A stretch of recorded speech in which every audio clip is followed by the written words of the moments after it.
Hello, I'm Janet Pennington, and it's my pleasure to take you on an illustrated walk around Old Steyning town. I hope I'm going to give you new information and some different views of the town that many of you may know well, and others may be exploring for the first time. Steyning is one of just a few places in England that has a foundation legend, and you'll hear about that shortly. Now, Steyning is a town, not a village, whose origins go back to long before the Norman conquest. King Ethelwulf, the King of Wessex and the father of King Alfred the Great, was buried here in AD 858, though not in the Norman church you see here. I'll be taking you through some of Steyning's history, with its fine medieval timber frame buildings and flint cottages. The population of Steyning today, 2021, is around 6,000, 10 times the number of people who lived here in the 17th century. The Domesday Book of 1086 tells us that there were 123 dwellings then, perhaps 400 to 500 inhabitants. There was a mint somewhere in Steyning as early as 1018 in the reign of King Canute, and it was still producing coinage in the reign of King Stephen in the 1130s, when it moved to Bramber Castle. The ownership of the lands and manors that now comprise Steyning town is a complicated one, and you'll hear mention of various owners as we move on. I will, though, just mention that Steyning had 2 members of Parliament from 1295 to 1832, not the same ones, elected on just over 120 votes. If you read Private Eye, you'll know they have a page captioned Rotten Boroughs, and Steyning was certainly one of these in the past. I'll point you at where you can do your own research and why Steyning has such a good documentary history. I'm hoping to entertain and inform you, so let's begin with a few maps to give a sense of place and the shape of the town, so when you walk around yourselves, you'll know where you are and where to go.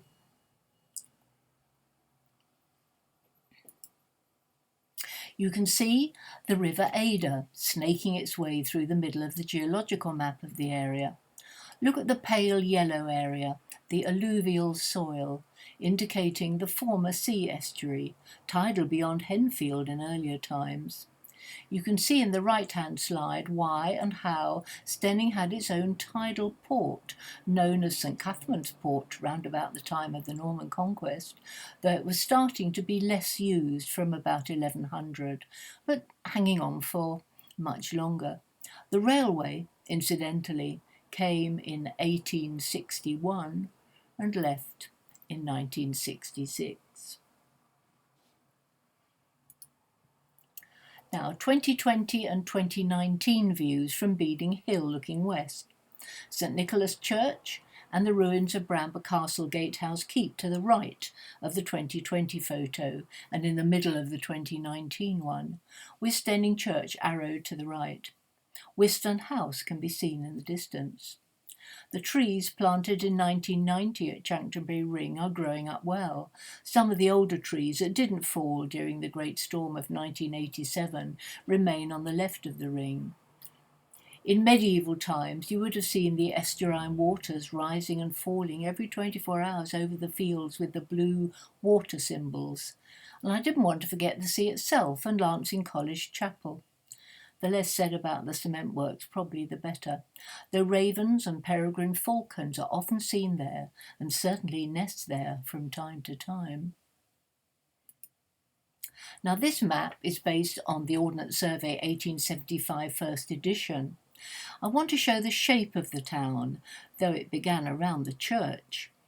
The streams that embrace Steyning are mentioned in the foundation legend, which we'll hear about in the next slide, and they indicate the reason for the town's situation, the vital importance of water, which is why, of course, we have so many early springline settlements below the North Scarp of the South Downs. The rain lands on the porous chalk, gradually soaking through the different layers, upper chalk, middle chalk, the lower chalk, finally hitting the galt clay, and out comes the water, as you'll know if you walk below the downs here after a rainy spell. The Old English word dune means hill. Think about sand dunes. So when we go up the downs, we know where we're going. I've inserted some blue lines to indicate where the streams are on either side of the low downland on which Steyning stands, as here and there they've been sort of encased and you can't actually see them. Now we've got Court Mill, top left, which you actually can't quite see, but I have marked it, and Gatewick Mill above the church, the former large mill pond marked in blue. And look at Brewery Pond, or Dawes Lake, on the left-hand side, lower part. Perhaps Jackdaws Lake in earlier times. Dawes is an old word for jackdaws. Follow it down Dog Lane, called Brewery Lane for some time, where it goes under the road. It's heading towards the River Ada. We'll begin our virtual walk where you see the Blue Man below the church above the name Steyning. The mortarboard in Church Street marks Steyning Grammar School, the dog in Dog Lane by Springwell's Hotel. The road going southeast from the crossroads used to be called Singwells until the mid-19th century, though the name may not be connected with the sound of the water. However, I've often listened to it singing its way under the road late at night when there's no traffic around. You tried. Now, this is not St Cuthman and his mother, but a disabled person begging, being pushed in a 14th century invalid carriage, 600 years on from our town's foundation legend about the shepherd boy, Cuthman, who came from the west about AD 700, pushing his disabled mother in what we might today call a wheelbarrow. Remember that St Wilfrid arrived at Selsey in AD 681. There is some evidence that Cuthman may have come from Chidham in far southwest Sussex, the Chichester Harbour area, his family coming under the influence of a cell of Irish monks, early Christians, at Bosham, just across the creek to the east of Chidham. The rope around his shoulders is an important part of his legend.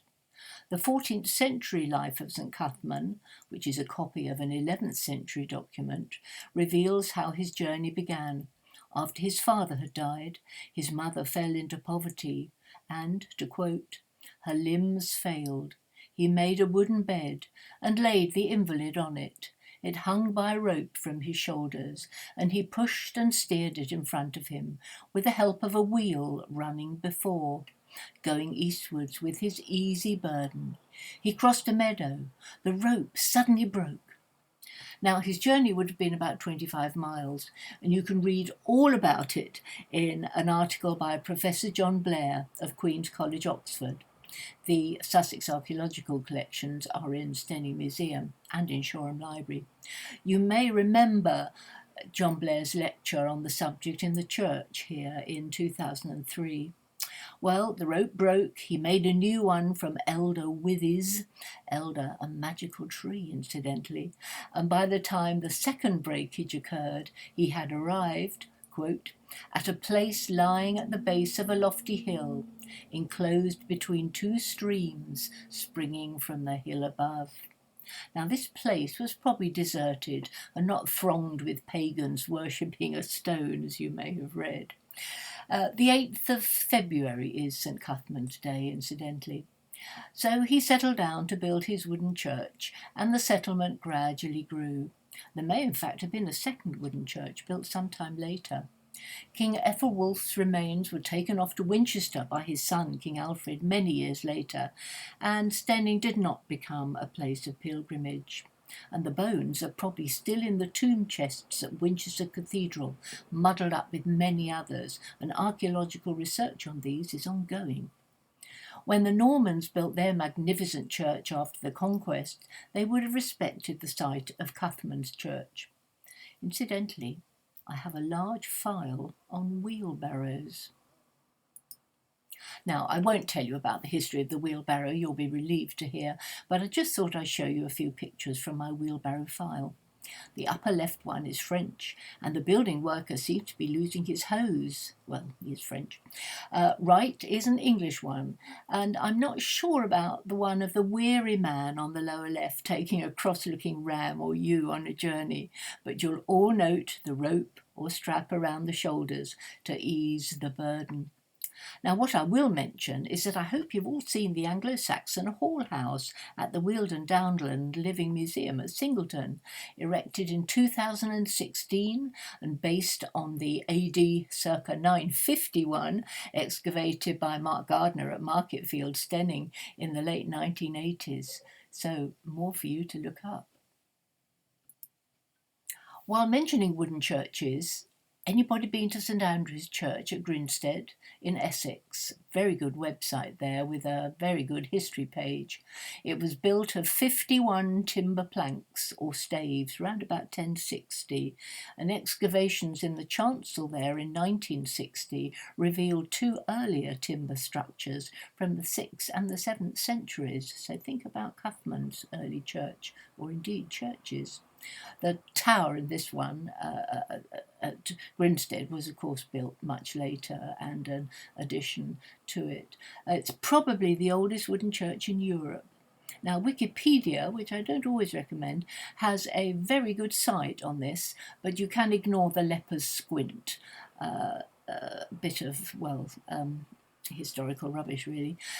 There are still 28 medieval stave churches in Norway, and stave, by the way, is Norwegian for pole. I rather like the warning sign in the churchyard, no smoking dogs on leads. Now, one of my favourite church windows in the St Cuthman Chapel in the south aisle of our church, though there is a pushchair, not quite so happy about that. Cuthman is looking sad because his robe or his strap has broken. He's showing some sheep and Chanctonbury ring. And then we've got the lovely statue of St Cuthman, 2000, the Millennium Project. I just wonder what he's thinking. Probably that he didn't like being covered in blue and white paint when Chelsea football team were playing a big match. Also that his nose has had to be replaced a couple of times. And on the right-hand side, John Allabone's wonderful, wonderful drawing. He's a much-loved and well-remembered art master at Steyning Grammar School. And this as a big cutout used to stand as a museum welcome in the 1990s and later. Now, some more beautiful stained glass. Some of you will recognise the work of Mel House in St Mary's Church at Chidham.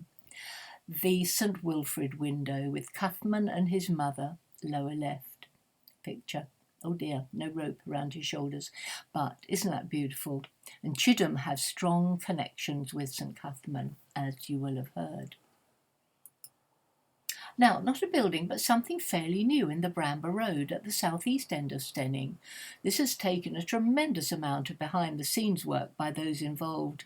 In particular, Chairman Charles Ashby has led the whole idea forward with planning permissions, liaising with everybody all through 2020 and earlier, and much else besides. Mike Kelly of Steyning worked for many hours on various designs, especially for the silhouette, where he, Charles and the blacksmith, together with historical background advice from, Janet Pennington, Chris Todd and Muriel Wright of Steyning Museum, decided on what would be practical and possible. It was brought to fruition by skilled local smith Alistair of Sussex Ironworks, and particularly tricky was the forging of the rope, an important part of the Cuthman story. A small plaque with short explanation of our town's foundation legend will be placed by Cuthman in due course. And you'll know perhaps that a large grant towards this work came from the Steyning Society. Steyning Museum and the Steyning History Society were able to make modest contributions, and of course the Parish Council, as well as the Horticultural Society, put money towards it. A great joint project. Now, I'm not going into the history of the church, it would take far too long. The ownership by the very rich Benedictine Abbey of Fécamp from the time of the Norman Conquest, what our church probably looked like in the 11th century, because you can read all about it and see the excellent illustrations in the very good church guide by Sarah Lee, now on its 2nd edition. The best church guide for the best church in the county of Sussex, as far as I'm concerned. And you can see from the drawing of the old priory, lower right, how the Norman church sits on quite a mound of downland, which isn't always appreciated when you approach it from the south. The not Steyning church picture, or not, or maybe, is a little tale of its own. In December 2017, I bought a little booklet about the history of the Towner Art Gallery at Eastbourne as a Christmas present for a friend. I found it in the independent bookshop in Alfriston. Looking through it before wrapping it, I discovered this picture with the typed caption. It didn't seem to be Steyning Church. The artist's name wasn't quite correct. I showed it to Sarah Lee and to Chris Todd, both of whom agreed. I've looked at a few Sussex Church websites, but... Anyway, I contacted Sarah Cooper, head of collections and exhibitions at the Towner, and sent a copy to her. Sarah said she would show me the actual painting when I next visited the Towner, but the day I came, our timings didn't work out, and then, of course, there was lockdown, so I've not seen it in the flesh, so to speak. I emailed her recently, and inquiries are ongoing. If one shortened the spire in Grace's painting, but the surroundings don't match. And of course, artists can paint what they like. Now, the word shooting field tripped from our local lips quite often, but have you ever wondered where and what it was? Well, wonder and know more. Have a look at this tracing of a plan drawn in 1763 in Steyning Museum. From 1363, the reign of Edward III, the male population of England, aged from about 15 to 60, had to practice with the longbow. It's about 6 foot in length, after church on Sundays. In fact, they were doing it before 1363, well back into the 1200s. We can trace the name shooting field in Steyning back to 1577, the reign of Queen Elizabeth I. And there's a very good website about the longbow. Just look up Historic UK, the longbow, where you can read all about it. The battles of Crécy and Poitiers in the 1300s and Agincourt in 1415, the average English and Welsh archer could fire 10 to 12 arrows a minute. A good archer could shoot well over 300 yards, far more than 2 football field lengths. You can see 1 football field here. Can't you just hear the hiss of the arrows raining down? Now, we're going to jump over the wall, illegally, into Gatwick House, behind the red dog bin, and arrive top left. You can see some flint and brick under the trees, and somewhere around here was the site of Gatwick Mill, demolished in 1878, and the mill stream would have emptied itself into the River Ada to the east.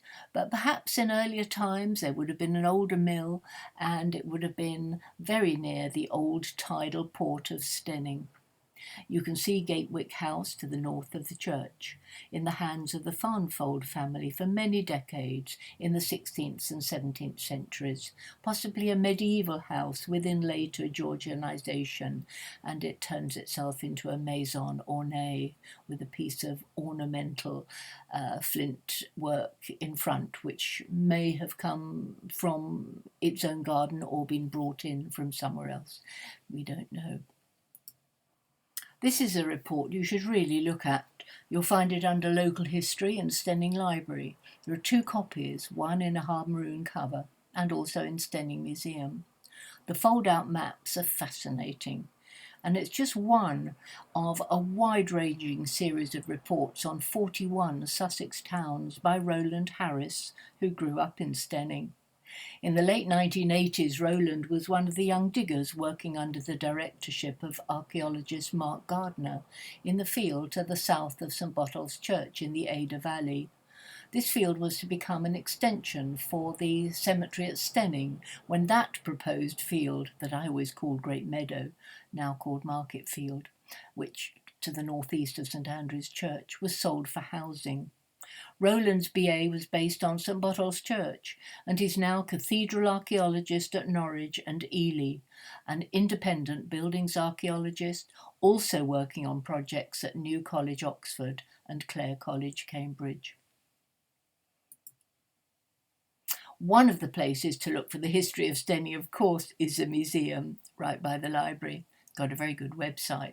There are fascinating articles and up-to-date research, lists of resources available to peruse, books, photograph albums, the glory of the Thompson collection. David Thompson from Burgess Hill, old boy of Lancing College, who spent 25 years researching documents, copying, photographing documents about Steyning, not just at the West Sussex Record Office, but everywhere you can think of in the United Kingdom. And the Pennington and Slight collection, rather smaller, and you'll hear about that a little bit later. And one of my favourites, the folder on alcoholic Steyning, and you'll see why again in a little while. I have to say I had a little to do with the information in that folder. Now, what can I say about Chris Todd? Ex-curator extraordinaire, who after 25 years retired from the museum in 2017. I think it's all been said. We're now leaving the museum and library area and moving along Church Street, heading towards the High Street. This would have been quite a smelly area until the beginning of the 20th century, with the malt house from Mitchell's Brewery in full flow. At the time of this painting, the two breweries, Gates and Mitchell's, had amalgamated. The only bomb to fall on Steyning on the 18th of February 1943 during World War II just missed Chantry Green and hit the malt house cottages that had been built in place of the malt house and a neighbouring property. 2 people and a dog were killed. Memories of those who saw the plane contradict each other. What type of plane? How it approached? Makes one wonder about witness statements.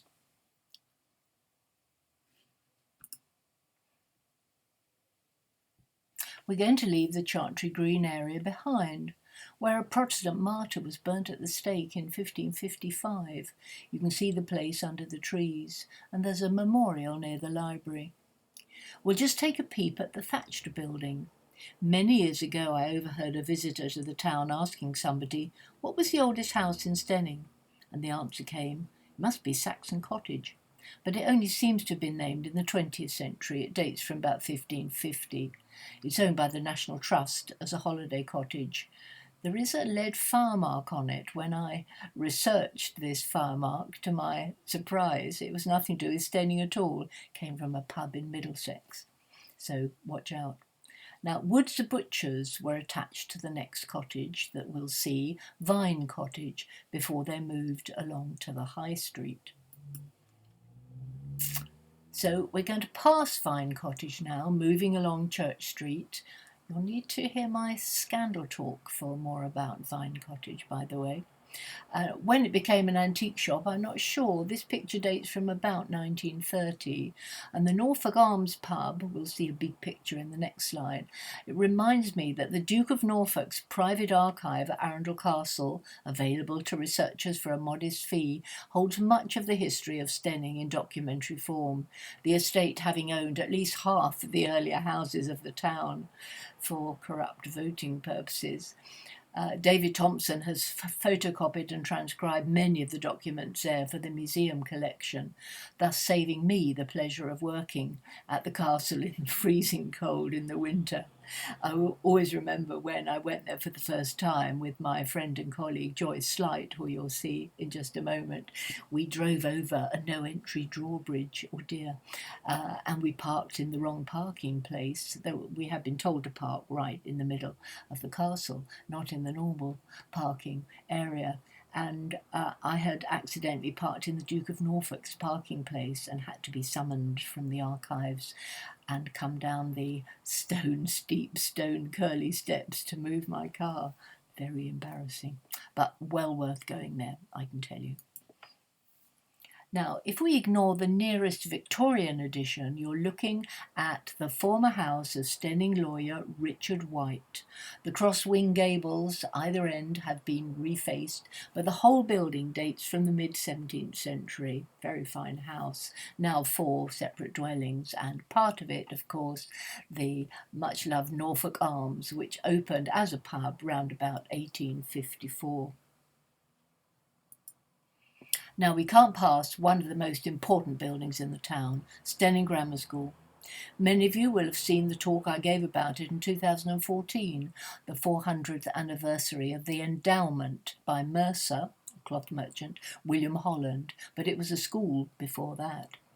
There are very different plans afoot for the building now, held up by present circumstances, and I hope the 1867 school inspector's report no longer holds good, and you can have a look at that. I wouldn't be doing this talk if it hadn't been for Joyce Slight. There's Joyce at home in Steyning in her 90s. She worked for the West Sussex County Council Library Service many years ago, and then taught at Steyning Grammar School. She taught history, she was a librarian, she published much. See my website at the end for our joint publications, and the museum for the rest, or perhaps the West Sussex Record Office at Chichester. And talking of the West Sussex Record Office, there are many documents about Steyning there, and in the Western Archives, which are also at the West Sussex Record Office. In the Western Archives, about 8,000 documents, and there are others. They date from the 1200s to the 20th century. They relate to at least 80 Steyning houses between 1600 and 1800, amongst much else about Wiston. And the picture in the lower right is Joyce and Janet handing over our collection of 10 years documentary research on Steyning houses. We're handing it over to Chris Todd at the museum. Probate inventories, wills and accounts and other documents for Steyning from 1587 to 1787. And anybody can ask to have a look at those. There are also copies at the Record Office. Now, Joyce inspired so many people with her teaching at the grammar school, two local boys in particular, one being Rupert Tuvey, auctioneer and much else besides, and Geoffrey Munn, who came to school from Henfield, but is well known as the jewellery expert on the Antiques Roadshow. Now, the brick porch was probably inserted round about 1614, might have been a bit before, we're not sure. 1614 is when the school was endowed, that means put on a good financial footing, not started, by William Holland, who was probably taught there. He'd been born in Steyning and made good as a mercer, a dealer in cloth, in Chichester, where he was mayor 3 times, and shortly before his death he made sure that Steyning Grammar School would be financially secure. But that's another story. You can see Long Dorm to the left of the porch and Big School where the pupils worked on the right, those names still being used. I had suggested to the headmaster and George Barker, old boy, that it would be good for the 2014 anniversary to try to get a dendrochronology study done on the building, tree ring dating in other words, and so it came to be. Thanks to George on the left, who raised the money for the study through the Old Boys Club. And I knew of Andy Moyer through the Wilden Building Study Group, of which I'm a member. And on one of the coldest days in April 2014, it came to pass. It also included Chatfields and Holland House, the oldest buildings either side of the school. Here's Dr. Andy Moyer taking some samples of the oak, and how he got through that ceiling hatch I will never know. I was just glad to be holding the ladder. It was so cold as well that day. I was wearing gloves, I remember. Now here's one of the 3 reports that Andy produced. You can read them in Steyning Museum. So, the actual building of the grammar school, or as it probably was, a cloth hall with shops when it was first built, dates from 1451 in the reign of Henry VI. Probably some kind of guild hall for mercers and or tanners in the town, and it had 6 shops on the ground floor. Originally, it would have had no dormers or porch at all, and at some time in the late 16th century, as I mentioned, or just before William Holland endowed the building in 1614, 4 dormers were inserted to give light to the schoolroom with a window at the end for the master. And the first floor frontage was tile hung. And I want you to remember those 4 dormers. because sometime between 1815 and 1820 there were major repairs to the roof and the 4 dormers were altered to 2. And here's a painting. It's not a painting that's finished, it's a preliminary sketch by W.H. Brooke, 1820. And you can see in the next picture, the tiling remained. The tiling remained for several hundred years.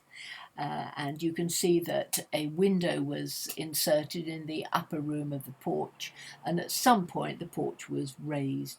And note the Brewer's Arms, just to the left, you can see it marked there, and the signboard on the wall outside. The shape has been retained in paint after 1911, when the building was purchased by the school, and it's now school offices and the school archives on the first floor.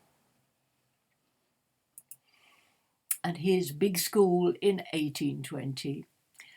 The light from a dormer window, all right when the sun shone, but it must have been a bit gloomy in there, I would have thought.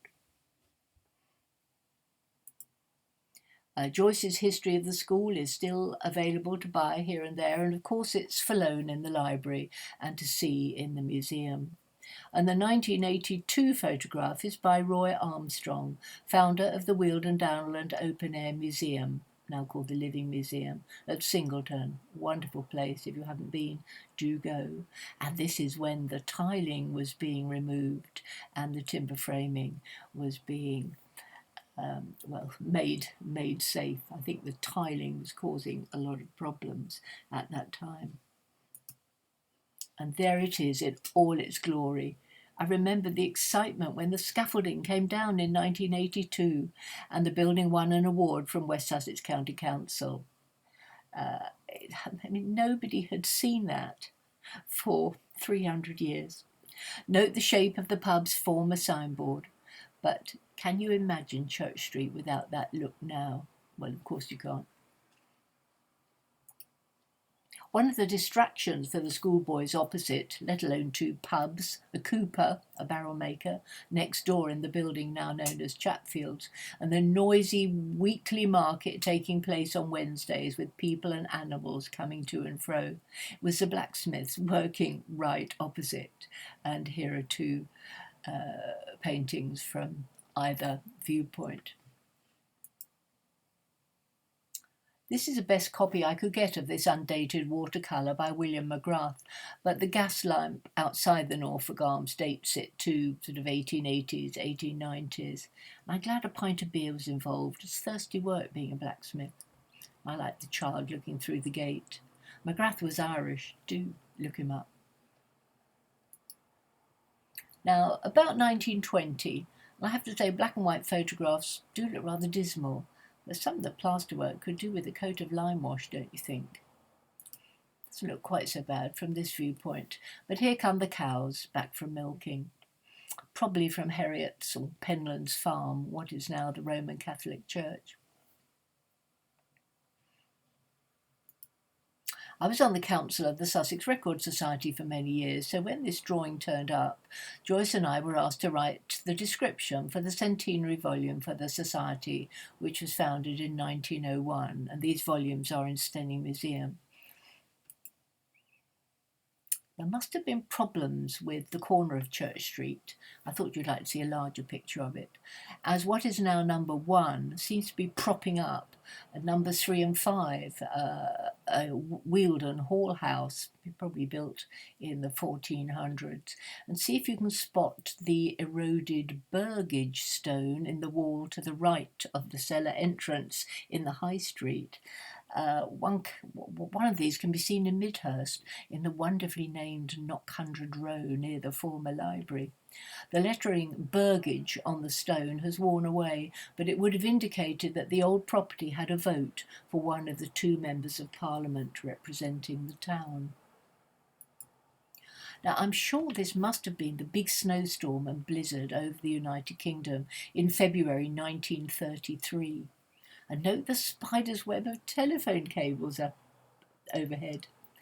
The stone-built part of the stone house Quite interesting. This building was called the Prison House until the 20th century, and it dates from the early 1440s and may originally have been a private prison in the ownership of the Abbess of Sion. This is building investigation and documentary research undertaken by the Wealden Building Study Group in 2013. Sion Abbey took over the Fécamp Abbey estate from the Crown in the 15th century. With high status timber framing, it seems to have been converted to some specialist domestic use in the late 1400s. It may even have been some sort of courthouse. On the 1911 census return, it's been renamed Stone House. The oft-quoted statement that this is where the Steyning Mint stood cannot be substantiated. Now we're just popping down the lower part of the high street. This is an area that used to be called Springwells. You can see various pumps on the right hand side. Just to note the two breweries, you can see the brewery chimneys, one on the left and one on the right of the two photographs, and we're just going to turn into Jarvis Lane. This is just a diversion because we're not going up or down Jarvis Lane. That's my pubs and breweries talk. But I thought you'd be interested to see this map of the barracks, circa 1804 to 1815, overlaid on a modern Ordnance Survey map of 2007 by West Sussex County Council. Now, militia soldiers were stationed here for the period of the Napoleonic Wars, and you can read about this on the Steyning Museum website. I've marked Dog Lane because this is where we're going next. Dog Lane came to be called Brewery Lane for some decades, but the Dog Lane name returned. These dogs portrayed here, incidentally, are in Belgium, and they were usually used for delivering milk. I just wanted you to see how they could be used in the past. Now, the middle photo I took in the 1990s, and then lower right not long ago after a lot of rain. And a couple of years ago, when work was being done on Granary Cottage, you can see that's the building right up on the left-hand side, which you can see in both of the Dog Lane photos. I spotted a fish opposite. And I was wearing quite smart trousers at the time, and I didn't want to kneel down and see if I could rescue this fish in some way. So I spoke to the builders opposite. I said, "Oh, there's a fish here," and they looked at me a bit strangely. And then one of them came across and said, "Oh, you're right, there is a fish. Well, let's see what we can do." Anyway, they picked it up and moved it on down a bit where it could swim along, and it immediately shot down a grating. So we hoped it had moved on under the high street and come out into the River Ada, where hopefully it was all right. I think it was a freshwater bream that had escaped from the former brewery pond. Anyway, there's my fish story. Now, what about those dogs carting milk? In Steyning, however, the post. Our dogs were used for the post, and these lovely drawings were done by a Storrington lady, as you can see, around about 1840. The pictures are actually in Storrington Museum. Now, an Act of Parliament supposedly stopped the use of dogs pulling carts in 1840, but it looks to me that the dogs rather enjoyed it, if not the postman. 1840, of course, is when the penny post came in and post increased. They should be red in really these carts with the Royal Mail cipher on the side. So Storrington to Steyning on to Henfield, I mean, it was about 30 miles a day easily. Was it easier than a bicycle? Though I don't think bicycles had been invented then. I often think of our postie tying up his dog cart outside.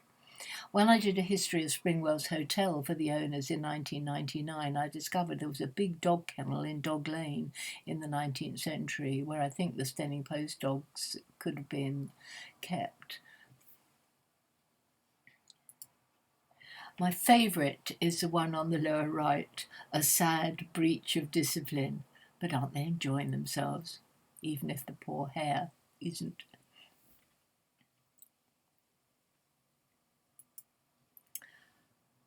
Now, the White Horse Inn, of course, burnt down in 1949, And as a little girl, I saw it the morning afterwards when my father brought me over to Steyning from Hove, where we lived.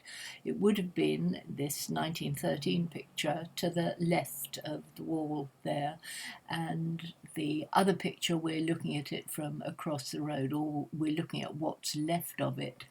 I just remember the smell and the horrible sight, of a building that's burnt down and still smouldering. There was one great timber post smouldering. Oak burns very slowly. It can often be reused when the charring is scraped off. Now I would recognise that as a medieval corner post of probably the original 15th century building. And the building you can see here, it was saved. It was the kitchen in the 1920s. It dates from about 1500. So let's just have a look at it. 80 years before its demise in 1869, very early photograph of Steyning High Street.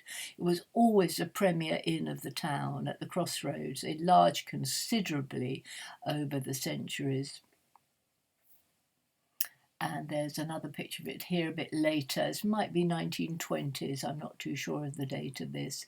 And the little roof you can see here, it's called, on the left-hand side, it's called a Pentis roof. It's a butcher shop, and we'll be having a look at that later on.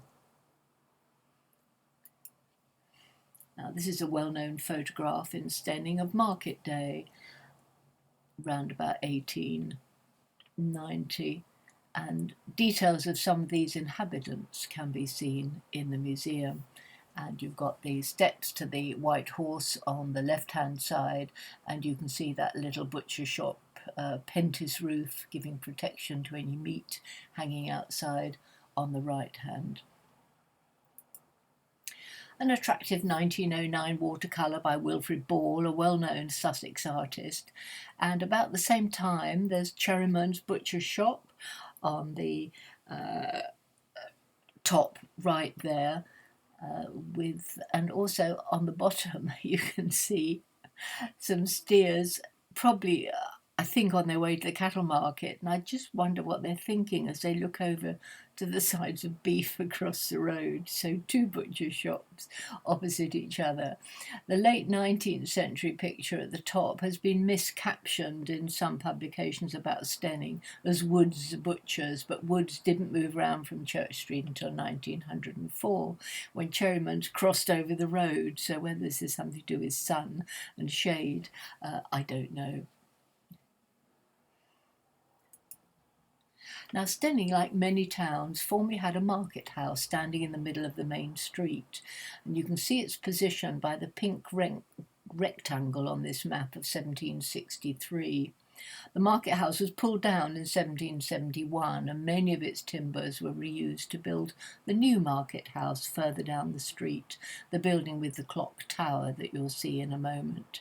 Now, my article about both market houses can be seen on the Steyning Museum website, and it's quite a scandal. Just look up the market houses of Steyning and you'll find it. The chap with the bicycle is just about where the old market house would have been, leaving a wider space on this side of the road than the other, very typical of placement of market houses in towns and villages in former times. It may have been something like the Titchfield Market Hall that you could see at the Weald Downland Museum. That one dates from about 1620. And note the tiny wooden barred jail, usually called the Cage, and certainly our market house had a cage. And the new market house, which everyone calls the old market house, but I call it the new market house, had one too. Now, if you want to know the time, ask a policeman, or if you can't see one in the high street, look above your head. Now, the 1840 drawing, it's a bit blurred here, shows the clock that might have come from the earlier market house. For many years, it had been thought the clock was a gift from the Duke of Norfolk in 1828, when he demolished Mitchell Grove House and removed a clock from the dovecot there. Mitchell Grove, incidentally, was the former home of the Shelley family near Patching and Long Furlong in West Sussex. And if you're going along the A27 in that area, note the sign to what looks like the Dover, but you have to say the Dover to yourself because it was a dovecot. But the jury's still out on the clock. It may just have been the clock turret that came. If you can see on the 1840 drawing, you can see there's a different turret up there. That would, I think, have had a bell in if it came from the original Old Market House. Anyway, you can read all about it on the Steyning Museum website because I wrote an article about it, and there's also been further research done because when the clock recently found to date from between 1740 and 1780, that's the clock in the left-hand photo, which could be the same clock as the one sticking out over the high street. When it was altered from a two-phase to a three-phase clock in 1848, the work was done by a Steyning plumber. Well, of course. Does this explain why the clock struck one of the hours more than 300 times in the 1950s? And I thought you'd like the picture of the high street where you could park if you had a car back in the probably 1920s. And Truffles, the baker's there now, was the garage and the car showroom. Now, 44 High Street. And we'll have a look at the different photos here. You can see the top left-hand photo that a brick frontage is covering up the much older, well, what is probably the oldest house in Steyning, dating from the early 1300s. And when you go in, if you look up to your right-hand side, look at the beautiful dais beam with its roll mouldings, denoting the high status of a former open hall, where the beautiful crown posts of the roof could be seen, and they're still there. Of course, it's been floored over long since. The vine leaves on the ritual protective device are a Christian symbol, and the oak leaves as a symbol possibly predate the Christian era, we don't know. The first owner of this property may have been a wine merchant. By the 17th century it was a mercer's shop, selling cloth amongst many other things, with about 80 different types of cloth for sale, and a linked shop in the port of Shoreham selling more maritime goods. And see Joyce and Janet's documents in Steyning Museum, you'll be able to read every single item that was in the shop. The carving would have been seen as a ritual device for the building in earlier times, protecting everyone within from evil spirits and bad events. So, Steyning Post Office doesn't need bulletproof glass. The building has its own protective device, and I hope it covers the 17th century range behind. And I couldn't leave this building without happy memories of Barbara and Alan Marsh, who retired in January 2020. The post office, as I think we all know here in Steyning, was purchased for the town by Julia and Malcolm Donaldson, who live here. Vanessa and Jed Bamford have taken over brilliantly with the added burden of social distancing and also selling very useful household objects and other interesting things. It's a lively and friendly place, it's always been. And of course, Steyning's Green Man is keeping an eye. Now, turn to the northwest, an early morning after a market day in the late 1860s, one of the earliest photographs of Steyning High Street. Note the empty hook on the end of the Checker Inn sign bracket. That would have had a bunch of grapes, indicating wine was being sold in much earlier times. You want my pubs and breweries talk for that. Now, also the empty sheep hurdles. The older paving stones interfered with when the old inn had a facelift in 1799 with a new frontage covering up its timber framing. A new inn sign bracket was designed and a posh porch put up, causing an obstruction. So the new paving had to be laid sometime later, as people otherwise had to tread in the mud of the street. And the tenant, a brewer, was taken to court for this. He paid a fine of 6 shillings and 8pence and got away with it. Wouldn't happen today. Now, this is a historic photograph, as it's a retirement of Colin and Norma Garlick, landlords of the Chequer Inn in 1990. After 40 years, Colin had the licence from his Childcraft grandfather, who had it from his father, who moved from the Norfolk Arms to the Chequer in 1880. And it's his fault that I spent 10 years, not his grandfather, but Colin, it's his fault that I spent 10 years going into inns and taverns in Sussex to acquire a PhD on architecture and social history of Sussex pubs, which I gained in 2003. My granddad, incidentally, a blacksmith, constantly pointed out the inn sign bracket to me whenever we passed through Steyning when I was a little girl. And it is a historic photograph because I'm wearing high heels.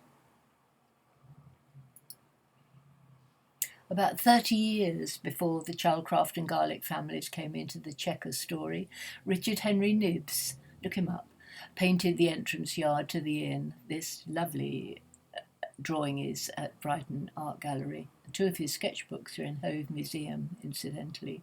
It's sort of looking out into the high street.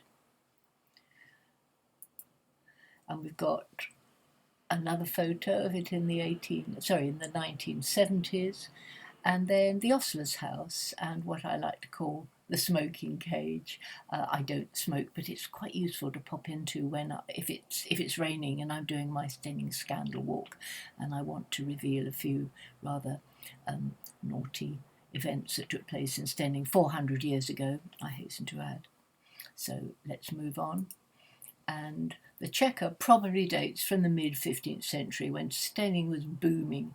If you look up above your head in the saloon bar window fronting the high street, just to the right of the porch there, you can see the pressure marks where the jetted part of the building was originally and see what it looked like in this reconstruction drawing by Sylvia Bright of Horsham some years ago.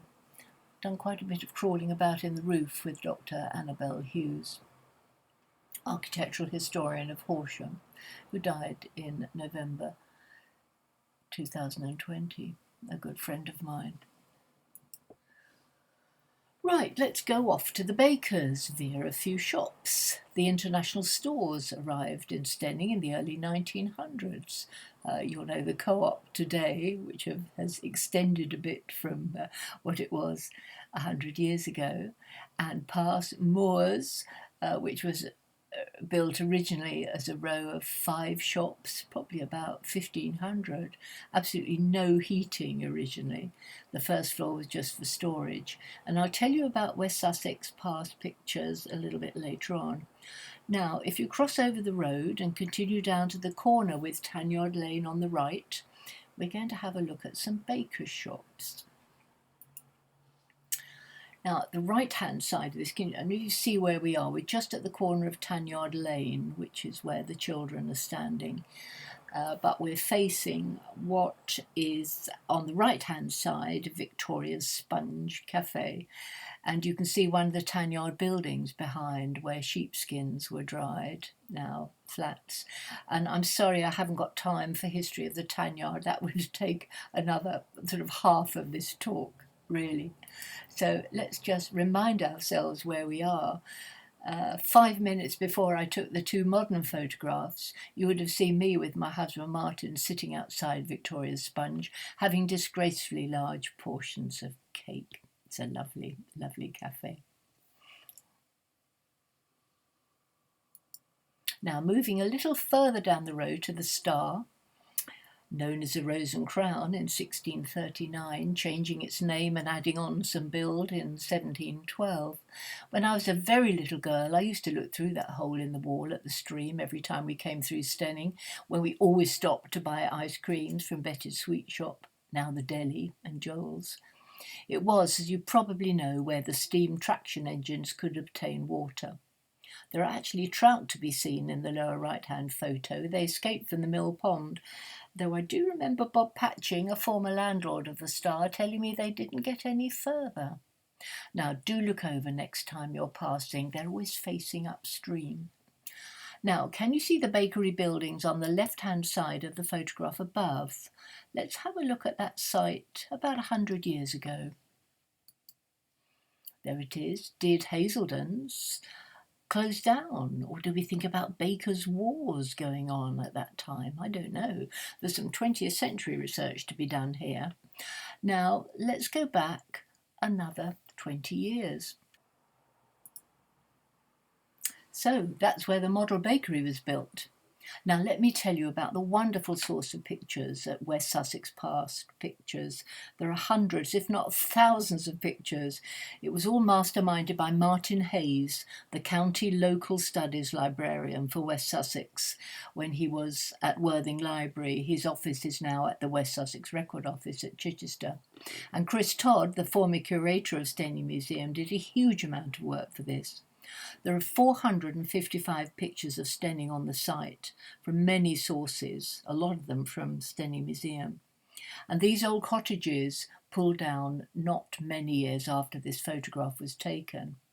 Just note the beginning of Mouse Lane on the right-hand side, leading to Wiston House, and the signpost pointing north to Horsham. I first see the Mouse name in the 16th century in a document. It's spelt Mowze, M-O-W-Z-E. It's a prehistoric routeway. Now we'll go back even further, another 60 years. You can see the cottages and a thatched house on the left that's also disappeared on the turning into Mill Road, and what looked like ash trees on the edge of the field that now has houses all over it, with that steep bank on the left. The George Inn on the corner on the other side, where the Horsham Road begins, has not yet had its corner rounded off. That happened in the late 19th century. And we see the partly thatched and tiled former workhouse, which only closed 9 years previously. And it's just at the entrance to Mouse Lane. But we're going to turn left, just past the trees, and find the watermill. There were possibly 3 watermills in Steyning in medieval times, but the site of the third one is lost. Gatwick Mill, as we saw earlier, closed down in 1878, but Court Mill, various other names that you can read, didn't close until 1927. The actual mill is at the far end, the black weatherboarding on the left-hand illustration.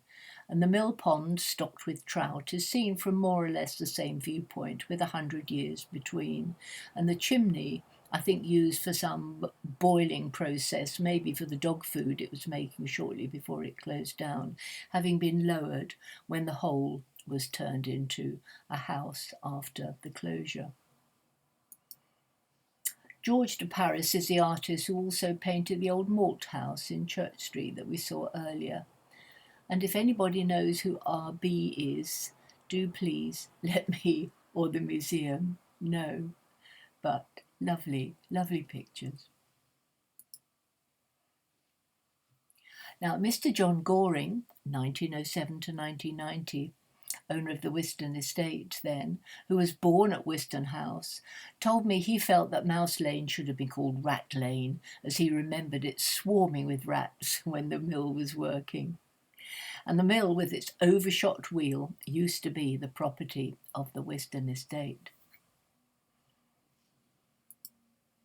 The larger illustration is a photograph I took in the 1990s, and the remainder of the wheel today, not much I'm afraid, can just be seen, best in winter when the leaves are down, from the little bridge over the former mill stream on the public footpath that comes through to Nightingale Lane from Mill Road. And the mill manager's house, or as was, can be seen top right. It's in the High Street, between the Star Pub and the music shop. It's a garden that always has lovely roses hanging over the wall in the summer. And the mill was owned for many centuries by the Wiston estate, as you can read here.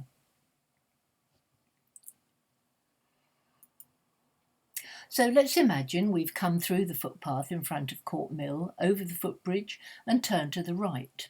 Now we'd be by the Steyning Downland exhibition, and into Mouse Lane some decades ago, and coming in past Mouse Cottage. always a wet area with the springs in the lane, the old prehistoric routeway worn down over centuries by water, animals, people and transport, constantly having problems with its upkeep, and flooding frequently a problem where Mouse Lane joins with the High Street and the Horsham Road junction by the former George Inn.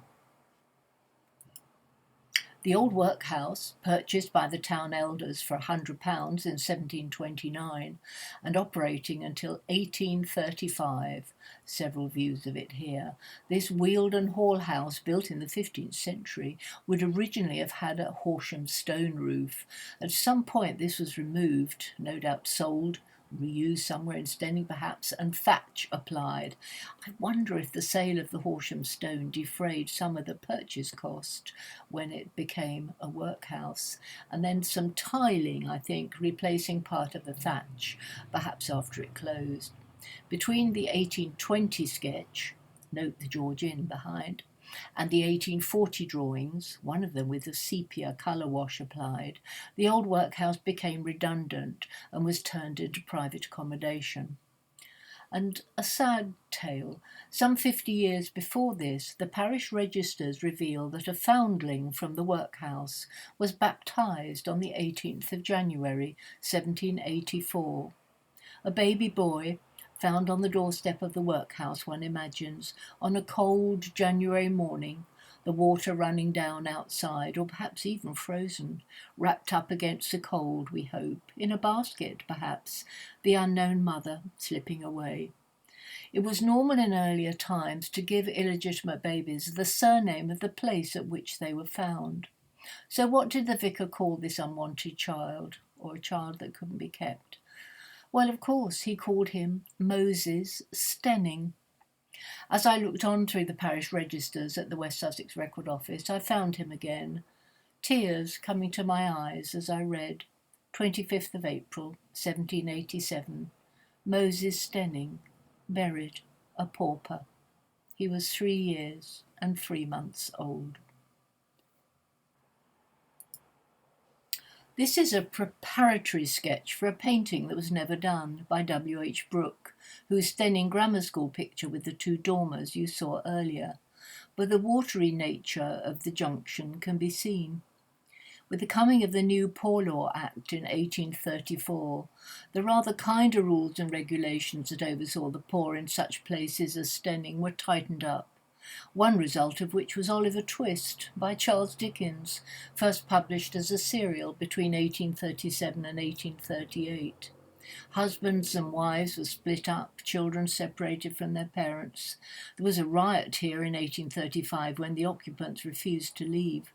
They were bound for a holding house in Henfield run by a fierce ex-army man, then on to the new Union workhouse in Ham Road, Shoreham. Read all about the riot in Joyce Slight's publication at the museum and library. This is the former Union workhouse in Ham Road, Shoreham, in August 2020, where the Steyning poor were taken in 1835 after a short stay in Henfield, now being turned into flats. Some later photographs of the old workhouse, now with a slate roof, the slates no doubt coming in from Wales and elsewhere by the railway. Additional housing and a shop squeezed in on the corner of Mouse Lane and the Horsham Road in the mid-19th century. Note the puddles outside. The AA man with a small boy admiring the motorbike and sidecar. This photograph has been dated by the number plate, which I can't read, which was issued in 1920. The AA was founded in 1905, and the photograph dates probably from just a few years later. A few more modern photographs, thinking perhaps of little Moses Steyning, 1784 to 1787, then the 15th century George Inn, which closed in 1958, the corner rounded off by Mitchell the brewer, round about 1890. The Steyning Preservation Society came into being in the early 1930s, eventually becoming the Steyning Society in 1963. And you'll be pleased to know that the Preservation Society kicked up such a row from 1955 onwards when there was a proposal by West Sussex County Council to demolish the inn for road improvements. The West Sussex County Times reported in November 1955 that the corner had the effect of slowing down the traffic and that there hadn't been a serious accident there for 70 years. Basically, since the building's corner was rounded off, and I don't know what happened exactly then, probably some awful accident. So, with support from the Preservation Society and local residents, Sir George was listed in 1958 and saved from demolition, though sadly it ceased trading on the 2nd of March 1958 and was sold on the 17th of May 1960. The adjoining range, incidentally, was erroneously called the King's Head in the late 20th century.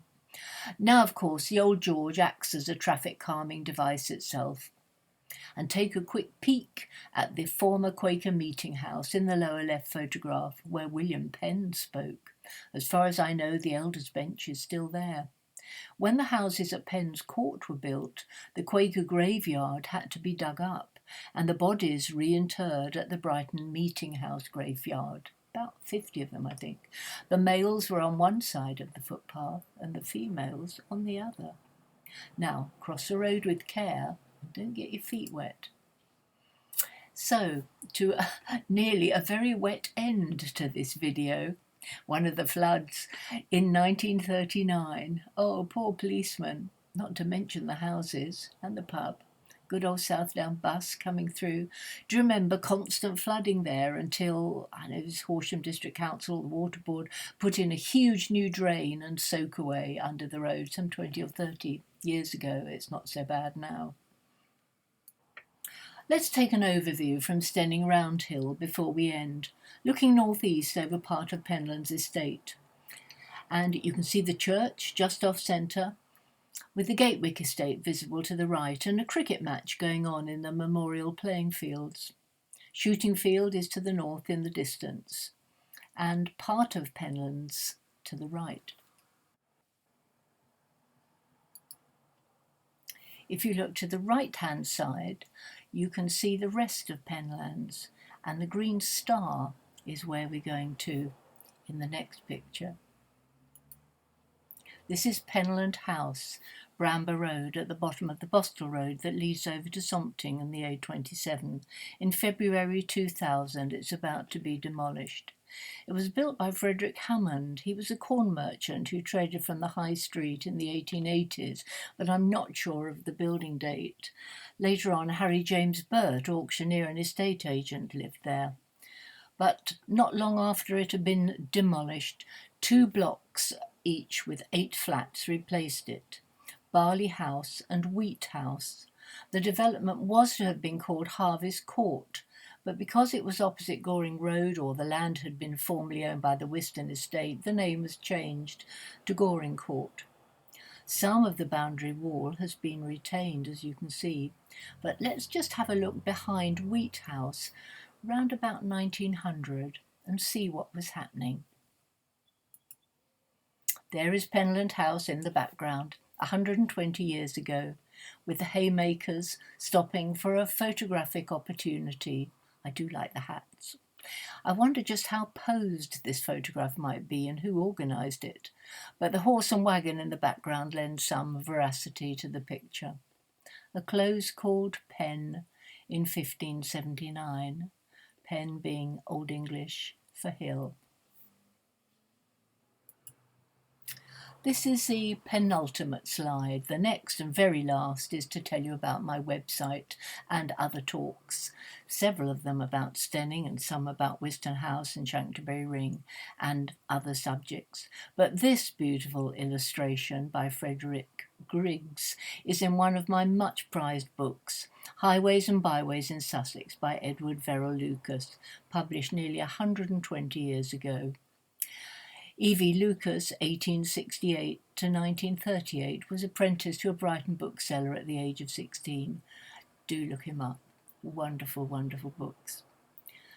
Well, I very much hope that for the past hour you have enjoyed seeing some of the highways and byways of the old town of Steyning, just as much as I've enjoyed showing them to you. Thank you.